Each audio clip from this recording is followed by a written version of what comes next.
जय हिंद दोस्तों, स्वागत है आप सबका एक नई वीडियो में। इस वीडियो में हम लोग बात करेंगे ज्ञान में जैसे पब्लिकेशन के द्वारा डेली टेस्ट सीरीज चलाई, जिसे हम लोग कवर करते हुए आगे बढ़ रहे हैं।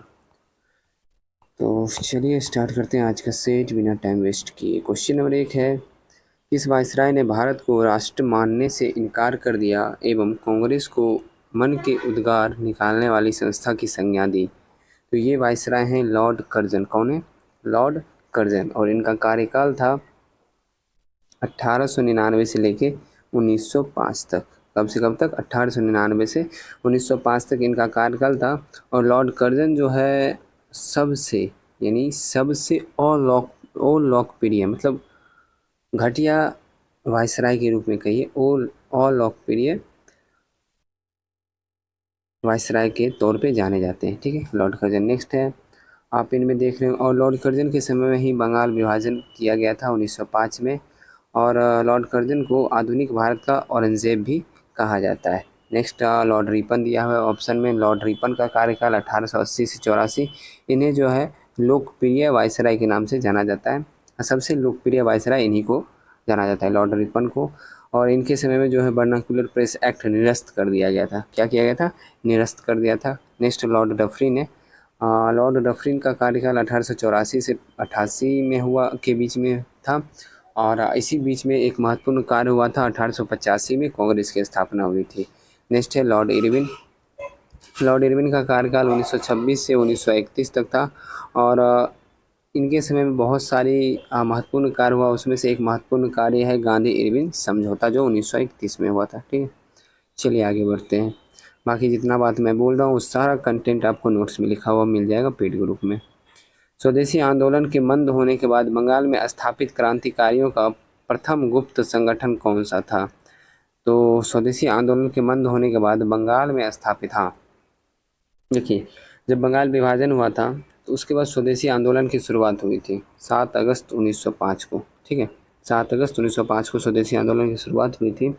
और ये जो है धीरे धीरे मंद पड़ने लगा था। जब ये मंद पड़ने लगा था तो वहाँ के क्रांतिकारियों द्वारा एक गुप्त संगठन स्थापित किया गया था, जिसका नाम था अनुशीलन समिति।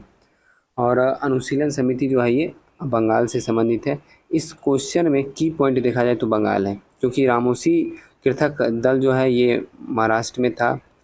और फिर अन्जुमन ए मोहिसबान ए वतन, ये जो आपको है ये पंजाब में था।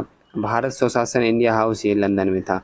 तो अगर आप सिर्फ बंगाल को ध्यान देते हैं और अनुशीलन समिति के बारे में जानते हैं कि बंगाल में स्थापित किया गया था, तो आप आसानी से आंसर लगा सकते थे। ठीक है, और मैं आपको बता दूं कि सबसे इम्पॉर्टेंट ये क्वेश्चन थोड़ा सा हट गया, इसलिए मैं बता दे रहा हूँ इसके बारे में।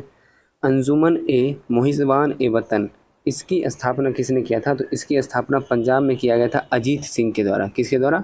अजीत सिंह के द्वारा। और अजीत सिंह जो थे वो भगत सिंह के चाचा थे। कौन थे? भगत सिंह के चाचा थे अजीत सिंह। उन्हीं के द्वारा अंजुमन ए मोहिसबान ए वतन की स्थापना किया गया था। ठीक है, और ये भारत स्वशासन इंडिया हाउस की स्थापना लंदन में श्यामा प्रसाद मुखर्जी, या ऐसे श्यामा करके नाम है कुछ, देख लीजिएगा एक बार आप लोग, उनके द्वारा किया गया था। नेक्स्ट है, निम्नलिखित में से किस आपात स्थिति की उद्घोषणा राष्ट्रपति बिना किसी सलाह के भी कर सकता है? देखिए, आपात 3 प्रकार के होते हैं। एक तो हो जाएगा राष्ट्रीय आपात, एक हो जाएगा राष्ट्रपति शासन, और तीसरा हो जाएगा वित्तीय आपात। ठीक है, तो इनमें से कोई भी ऐसा आपात नहीं है जो राष्ट्रपति अपने मन से लगा सकता है। ठीक है, सबसे पहले जान लीजिए कि राष्ट्रीय आपात जो है, राष्ट्रीय आपात के लिए राष्ट्रपति को मंत्रिमंडल का लिखित सिफारिश होना चाहिए। क्या होना चाहिए? लिखित सिफारिश होना चाहिए। और बचा 2, राष्ट्रपति शासन और वित्तीय आपात, इसके लिए सिर्फ वो मंत्रिमंडल से सलाह लेंगे। क्या लेंगे? सलाह लेंगे। और जो राष्ट्रीय आपात है उसके लिए उन्हें लिखित सिफारिश होना चाहिए। तो इसका आंसर हो जाएगा इनमें से कोई नहीं। नेक्स्ट बढ़ते हैं, संवैधानिक उपचारों के अंतर्गत सर्वोच्च न्यायालय वो उच्च न्यायालय कौन सी प्रलेख जारी नहीं करता है? देखिए, संवैधानिक उपचार की बात आ गई और सर्वोच्च न्यायालय और उच्च न्यायालय की बात आ गई।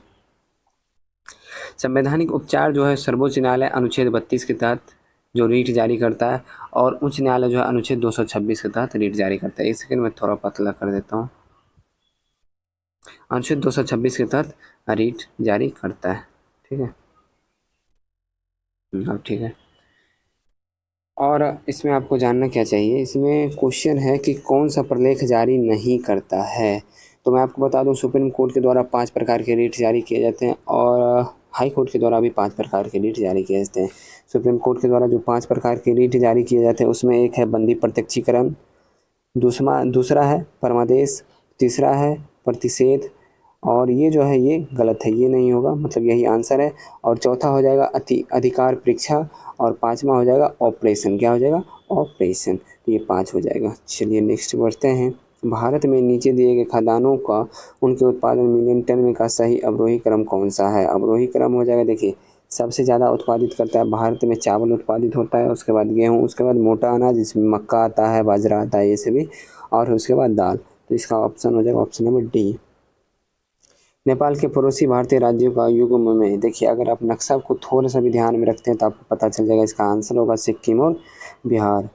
निम्न कथनों में से कौन सा एक सही है? केवल राज्यसभा में ही, ना कि लोकसभा में मनोनीत सदस्य होते हैं। ये गलत है, क्योंकि राज्यसभा एवं लोकसभा दोनों में मनोनीत सदस्य होते हैं। राज्यसभा में 12 होते हैं और लोकसभा में 2 होते हैं। मैं आपको बता दूं, आप लोग के मन में आया होगा कि ये तो संविधान संशोधन करके इसे हटा दिया गया है, लेकिन हटा तो दिया गया है, लेकिन ये जो है 2026 तक एंग्लो इंडियन की जो पद्धति है वो लागू रहेगी। 2026 के बाद वो समाप्त हो जाएगी। 2026 तक उसे मान्यता है, यानी 2026 तक आंग्ल इंडियन यानी आंग्ल भारतीय सदस्य होंगे।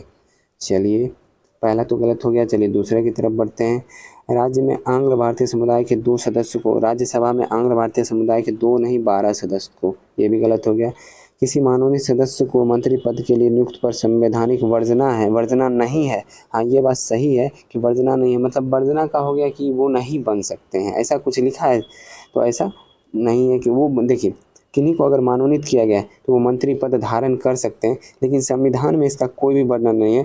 संविधान में ये भी नहीं लिखा गया है कि मनोनीत सदस्य मंत्री बन सकते हैं, और संविधान में ये भी नहीं लिखा गया है कि मनोनीत सदस्य मंत्री नहीं बन सकते हैं। इसलिए इसका आंसर जो है ये सही होगा, क्योंकि वो बन सकते हैं, उन्हें बनाया जा सकता है। तो ऑप्शन नंबर सी है सही आंसर है। बाकी मनोनीत सदस्य राष्ट्रपति तथा उपराष्ट्रपति के चुनाव में मत दे सकता है, लेकिन उपराष्ट्रपति के चुनाव में मत दे सकता है, लेकिन राष्ट्रपति के चुनाव में नहीं दे सकता है। आगे बढ़ते हैं। 1756 ईस्वी में कोलकाता पर नवाब सिराजुद्दौला द्वारा आक्रमण किए जाने का तत्कालिक कारण में से कौन सा एक था? तो इनमें से जो तत्कालिक कारण था वो तत्कालिक कारण था कलकत्ता के किलेबंदी को ध्वस्त करने से अंग्रेजों का इनकार। इसलिए जो है सिराजुद्दौला आक्रमण किए थे, ठीक है, और इसीलिए युद्ध हुआ था। और युद्ध होने के बाद फिर वो जो बोलते हैं घटना, कौन सी घटना? ब्लैक होल की घटना, जिसमें 146 को बंद किया था, जिसमें से सिर्फ 23 जिंदा बचे थे सुबह में, वो घटना हुई थी। उसके बाद फिर अलीनगर की संधि हुई थी 1757 फरवरी में अलीनगर की संधि हुई थी, इसे भी ध्यान रखिएगा। नेक्स्ट, निम्नलिखित में से कौन सा युग्म सही है? हौज खास फिरोज शाह तुगलक गलत है। हौज खास की स्थापना यानी जो हौज खास बनवाया था अलाउद्दीन खिलजी। कौन बनाया था? अलाउद्दीन खिलजी, ठीक है। नेक्स्ट, कुतुब मीनार जो बनवाया गया था कुतुबुद्दीन ऐबक के द्वारा। किसके द्वारा? कुतुबुद्दीन ऐबक के द्वारा। सी पोर्ट की स्थापना अलाउद्दीन खिलजी किया था, ये सही है। फिरोज शाह कोटला की स्थापना फिरोज शाह तुगलक के द्वारा किया गया था, ये भी गलत है। ऑप्शन नंबर सी आंसर हो जाएगा। नेक्स्ट, मगध के निम्न शासकों का सही कालक्रम क्या होगा? मगध के निम्न शासकों का सही कालक्रम हो जाएगा सबसे पहले उदयन, उसके बाद शिशुनाग, शिशुनाग के बाद आ जाएगा कलाशोक, उसके बाद घनानंद। तो 1 4 2 3 ऑप्शन नंबर सी। निम्नलिखित कथनों पर विचार कीजिए। लॉर्ड बेवेल के समय 1945 में शिमला समझौता हुआ था। ये बात बिल्कुल सही है कि लॉर्ड बेवेल के समय 1945 में शिमला समझौता की बैठक हुई थी, लेकिन इसे जो है अंततः निरस्त कर दिया गया था। निरस्त इसलिए कर दिया गया था, इसके पीछे कुछ कहानी है, सुन लीजिए। कहानी ये है कि जब लॉर्ड बेवेल को लगा कि भारत को आज़ादी तो मिल ही जाएगी, तो ये मुस्लिम लीग और कांग्रेस के बीच में जो फूट पड़ा है इसे हम लोग थोड़ा सा ठीक कर देते हैं। तो लॉर्ड बेवेल एक समझौता बैठाता है, और समझौता में मुस्लिम लीग की तरफ से मोहम्मद अली जिन्ना अध्यक्ष रहते हैं, और अपने कांग्रेस की तरफ से जो है अबुल कलाम आज़ाद रहते हैं अध्यक्ष। क्योंकि 1940 से लेकर 46 तक कंटिन्यू जो है कांग्रेस के अध्यक्ष ये अबुल कलाम आज़ाद ही रहे थे, इसलिए उन्हें ही इसका भी अध्यक्षता दिया गया था। लेकिन मुस्लिम लीग की तरफ से जो मोहम्मद अली जिन्ना थे वो साफ इनकार कर रहे थे कि कोई भी मुस्लिम जो है वो कांग्रेस का अध्यक्ष नहीं रहेगा, मतलब मुस्लिम नहीं रह सकता है मेरे विरुद्ध जो है अध्यक्ष के रूप में। लेकिन कांग्रेस की तरफ से जो है महात्मा गांधी अड़ गए थे इस बात को लेके। महात्मा गांधी जब अड़ गए तो फिर जाके अंततः लॉर्ड बेवेल को इसे निरस्त करना पड़ा, इसका कोई वैल्यू नहीं रहा, लेकिन ये 1945 में समझौता हुआ था। इस अनुसार फर्स्ट ऑप्शन सही है। दूसरा है लॉर्ड लिथुको के कार्यकाल में 8 अगस्त 1940 को अगस्त प्रस्ताव लाया गया था, ये सही है। लॉर्ड वेलिंगटन ने कांग्रेस के बम्बई अधिवेशन 1915 में हिस्सा लिया था, ये भी सही है। तो 1 2 3 तीनों सही है। पूना पैक्ट का परिणाम था कि दलित लोगों के लिए सीट सुरक्षित रखी गई, जबकि सामान्य चुनाव यानी सामान्य लोगों की सीटें जो है वो घटाई गई थी। नेक्स्ट है, निम्न कथनों पर विचार कीजिए। 42वें संविधान संशोधन 1976 द्वारा भारतीय नागरिकों के लिए 10 मूल कर्तव्य संविधान में जोड़ा गया, ये तो सही है। 86वां संविधान संशोधन 2001 द्वारा 11वां मूल कर्तव्य संविधान में जोड़ा गया, ये सही है। लेकिन आप लोग को लग रहा है यहाँ पे 2002 होना चाहिए। देखिए, संविधान संशोधन पारित होना और संविधान संशोधन लागू होना दोनों में अंतर है। पारित हो गया था 2001 में और लागू हुआ था 2002 में। जैसे ये एनआरसी कौन सा एक चल रहा था अभी विवाद, वो विवाद जो था एनआरसी या सीए करके नहीं था, तो उसके बारे में मैं बता देता हूँ। वो जो आ गया था यानी पारित हो गया था 2019 में, लेकिन लागू हुआ है 2024 के मार्च में। ठीक है, तो ऑप्शन और क्वेश्चन पे डिपेंड करता है ये चीज़। ठीक है, तो इसका आंसर 1 और 2 दोनों सही है।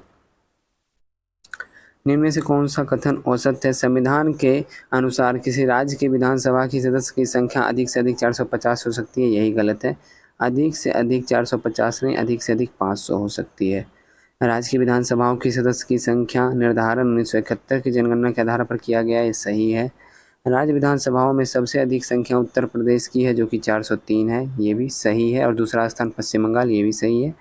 पुडुचेरी तथा दिल्ली संघ राज्य क्षेत्र हेतु विधानसभा की व्यवस्था की गई, ये भी सही है। तो फर्स्ट गलत है, यही आंसर हो जाएगा। ठीक है, और मैक्सिमम इसमें 500 और मिनिमम 60, ध्यान रखिएगा। आगे बढ़ते हैं। इनमें से किसे भारत का झींगा राजधानी है? भारत की झींगा राजधानी नेल्लोर है। ईस्ट वेस्ट कॉरिडोर किसे जोड़ता है? तो ईस्ट वेस्ट कॉरिडोर जो है पोरबंदर और सिलचर को जोड़ता है। निम्नलिखित युग्मों पर विचार कीजिए। रणथंभौर जो है बाघ से संबंधित, सही है। पेरियार हाथी के लिए संबंधित, सही है। मानस जो है वो गेंडा के लिए है और गिर जो है वो एशियाई शेर के लिए है, तो ये दोनों गलत है। तो इसमें पूछ रहा है सही उत्तर, तो 1 और 2 जो है स्वस्थ सही है। भारत का राष्ट्रपति किस प्रकार का प्रधान है? तो भारत का राष्ट्रपति जो संवैधानिक और नाम मात्र का प्रधान है।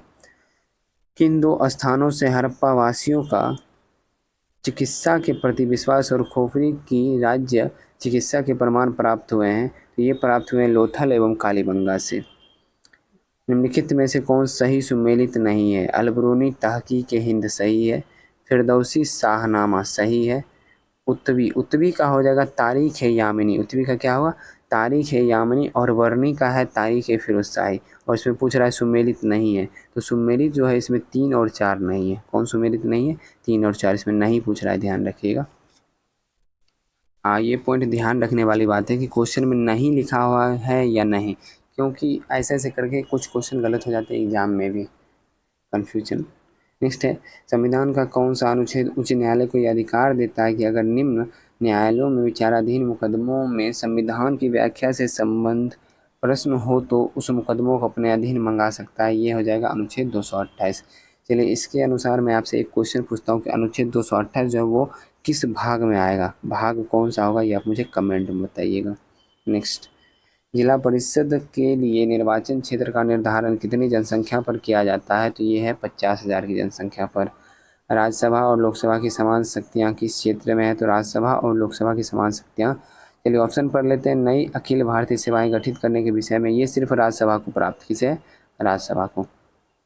संविधान संशोधन के विषय में, इसमें दोनों कहा, समान शक्ति जो है दोनों को प्राप्त है संविधान संशोधन के संबंध में। नेक्स्ट है, सरकार हटाने में, इसमें लोकसभा को अधिक पावर है। कटौती प्रस्ताव प्रस्तुत करने में, इसमें लोकसभा को अधिक पावर है। तो इसका आंसर ऑप्शन नंबर बी हो जाएगा। नेक्स्ट, भारत के औद्योगिक विकास के संबंध में निम्नलिखित कथनों पर विचार कीजिए। भारत में सूती वस्त्र का पहला कारखाना 1854 में स्थापित किया गया। 1854 सही है, और बहुत सारे बुक में 1855 भी रहता है, लेकिन ऑथेंटिक बुक में 1854 दिया है। तो ये ऑप्शन पे डिपेंड करता है। अगर ऑप्शन में आपको 1854 मिल रहा है तो वो लगा देना है, 1855 मिल रहा है तो वो लगा देना है, दोनों मिल रहा है तो 1854 लगा देना है। ठीक है, वैसे मिलेगा नहीं दोनों। नेक्स्ट है, भारत में ऊनी वस्त्र का पहला कारखाना धारीवाल में 1870 में स्थापित किया गया, ये भी सही है। ऊनी वस्त्र का जो पहला कारखाना धारीवाल 1870 सही है। भारत में कागज़ बनाने का पहला कारखाना कोलकाता में लगाया गया, सही है। उपयुक्त में से सभी सही है। निम्नलिखित में से कौन सा एक भिन्न है, तो ये क्वेश्चन ही गलत है, सर बताएं कि क्वेश्चन गलत है, इसलिए हम भी छोड़ दे रहे हैं। उत्तरी भारत के मैदानी भागों में विभिन्न वर्षों के दौरान वर्षा की मात्रा की अनियमितता के कारण है प्रत्येक वर्ष पवनों द्वारा नमी की मात्रा का एक जैसा नहीं वहन करना। नेक्स्ट है, दिल्ली में 24 फरवरी 1922 को आयोजित अखिल भारतीय कांग्रेस समिति की बैठक में असहयोग आंदोलन वापस लेने के लिए गांधी जी के विरुद्ध निंदा प्रस्ताव प्रस्तुत किया गया था डॉक्टर मुंजे के द्वारा। निम्न में से कौन सुमेलित नहीं है? थियोसॉफिकल सोसाइटी, बलात्वर्सी एवं अल्कॉट, ये सही है। कौन सुमेलित नहीं है ये बताना है, गलत बताना है। रामकृष्ण मिशन, रामकृष्ण परमहंस, ये गलत है। इसका आंसर ऑप्शन नंबर बी हो जाएगा, क्योंकि रामकृष्ण मिशन की जो स्थापना है वो किया गया था स्वामी विवेकानंद के द्वारा 1896 में। कब किया गया था? 1896 में स्वामी विवेकानंद के द्वारा, ठीक है। वर्मा समाज की स्थापना राजा राम मोहन राय, सही है। और फिर आर्य समाज दयानंद सरस्वती, सही है। तो ऑप्शन नंबर बी इसका आंसर होगा। दीन ए इलाही अकबर की मूर्खता का स्मारक था, बुद्धिमत्ता का नहीं। यह कथन किसका था? यह कथन था वी ए स्मिथ का। किसका था? वी ए स्मिथ का। नेक्स्ट है, हूणों का उल्लेख किस अभिलेख में हुआ है? तो हूणों का उल्लेख जो है स्कंदगुप्त का भीतरी स्तंभ अभिलेख में हुआ है। नेक्स्ट है, क्या संसद द्वारा पारित किसी धन विधेयक पर राष्ट्रपति अपनी अनुमति देने से इनकार कर सकता है? बिल्कुल नहीं कर सकता है, क्योंकि जो भी धन विधेयक पारित होता है उससे पहले पूर्व अनुमति ले लिया जाता है राष्ट्रपति का। तो फिर लोकसभा में पारित हो जाने के बाद फिर राज्यसभा में जाता है, राज्यसभा पारित करे ना करे 14 दिन में उसे पारित माना जाएगा। उसके बाद फिर राष्ट्रपति के पास जाएगा तो राष्ट्रपति सिग्नेचर करेंगे ही, इसलिए इसका आंसर हो जाएगा नहीं।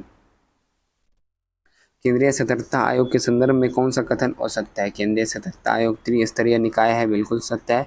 एक मुख्य होते हैं और दो जो है अनंत होते हैं। नेक्स्ट है, केंद्रीय सतर्कता आयोग के सदस्यों की कार्य अवधि 4 वर्ष या 62 वर्ष होता है। 4 वर्ष या 65 वर्ष होना चाहिए था, इसलिए ये गलत है। और कुछ भी यही रहा है, कौन सा गलत है?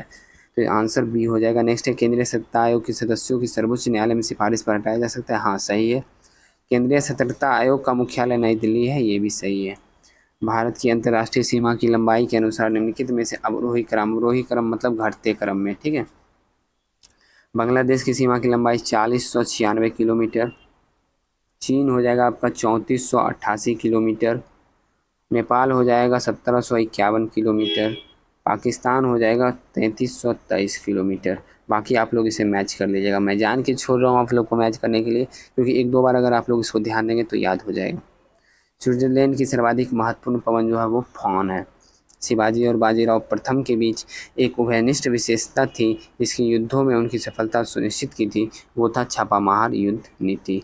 नेक्स्ट है, 1857 के विद्रोह को प्रभावित करने वाला कानून लेक्स लोकी का संबंध किससे है? 1857 में जो विद्रोह को प्रभावित करने वाला कानून था लेक्स लोकी, ये संबंधित था। इस कानून के द्वारा ईसाई धर्म ग्रहण करने वाले व्यक्ति को पिता की संपत्ति में अधिकार दिया गया। ये कानून जो है 1850 में आया, इसे भी ध्यान रखिएगा।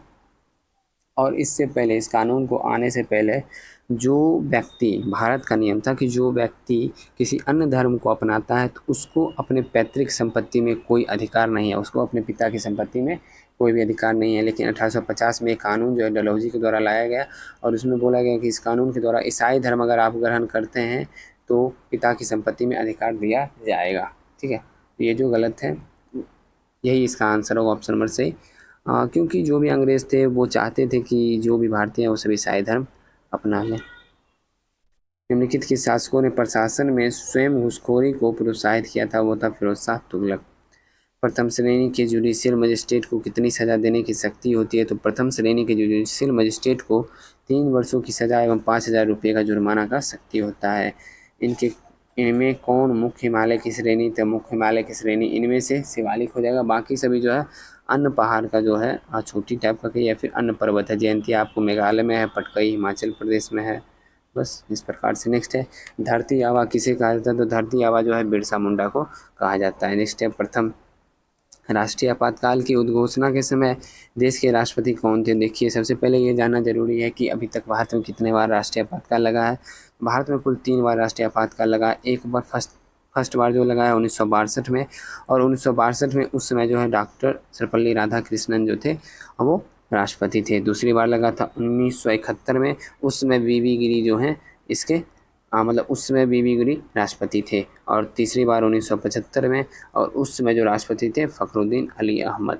ठीक है, इसका आंसर आपको पता चल गया होगा, doctor S Radhakrishnan. Next, Coimbatore Madurai औद्योगिक क्षेत्र निम्न में से किस औद्योगिक के लिए जाना जाता है? तो रेशमी कपड़ा उद्योग के लिए। नेक्स्ट है, मिलान करना है रेलवे और उसका मुख्यालय। उत्तर पूर्व रेलवे गोरखपुर सही है। दक्षिण पूर्व रेलवे कलकत्ता होगा, यही गलत है, ये होगा कलकत्ता। ठीक है, इसका आंसर ऑप्शन नंबर बी, पूर्वी रेलवे भी कलकत्ता सही है। दक्षिण पूर्वी मध्य रेलवे बिलासपुर सही है। नेक्स्ट, भारतीयों द्वारा अंग्रेजी भाषा में प्रकाशित प्रथम समाचार पत्र था हिंदी पेट्रियट। क्या था?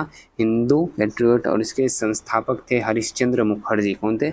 हरिश्चंद्र मुखर्जी। संपादक बोलिए, संस्थापक नहीं संपादक। निम्नलिखित में से किसको महाभियोग के बिना हटाया जा सकता है? किसी राज्य के राज्यपाल को महाभियोग के बिना हटाया जा सकता है प्रधानमंत्री की सलाह पर, राष्ट्रपति के द्वारा। आगे बढ़ते हैं, बहादुर शाह प्रथम ने नहीं किया था, तो ये जो है सती प्रथा का समर्थन नहीं किया था। निम्नलिखित में से कौन सा वायुमंडलीय जोन ओजोन गैस के समृद्ध है? तो ये हो जाएगा समताप मंडल। नेक्स्ट है, निम्नलिखित में से किसको संविधान द्वारा मौलिक अधिकारों को लागू करने की शक्ति दी गई थी?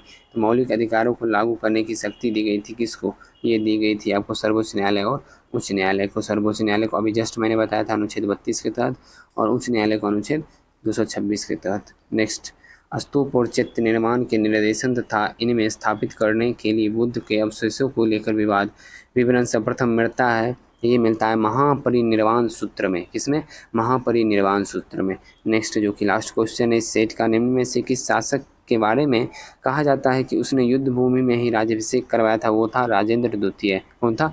राजेंद्र द्वितीय। अच्छा, ये बताइएगा राजेंद्र द्वितीय किस वंश का शासक था? ये आप मुझे कमेंट में बताइएगा। तो चलिए, आज का सेट यही समाप्त हो गया। आशा करता हूँ सेट पसंद आया होगा। सेट पसंद आया है, वीडियो को लाइक कर दीजिएगा। चैनल पे नए आए हैं, चैनल को सब्सक्राइब कर लीजिए, क्योंकि वीडियो जो है अब कंटिन्यू मिलती रहेगी। अपने दोस्तों को ज़रूर शेयर कर दीजिएगा जो इसे खरीद के नहीं पढ़ सकते हैं। बाकी इसका PDF जो है पेड ग्रुप में मिलेगा, इसका हैंड रिटेन नोट्स भी पेड ग्रुप में मिलेगा। मिलते हैं नेक्स्ट वीडियो में। जय हिंद।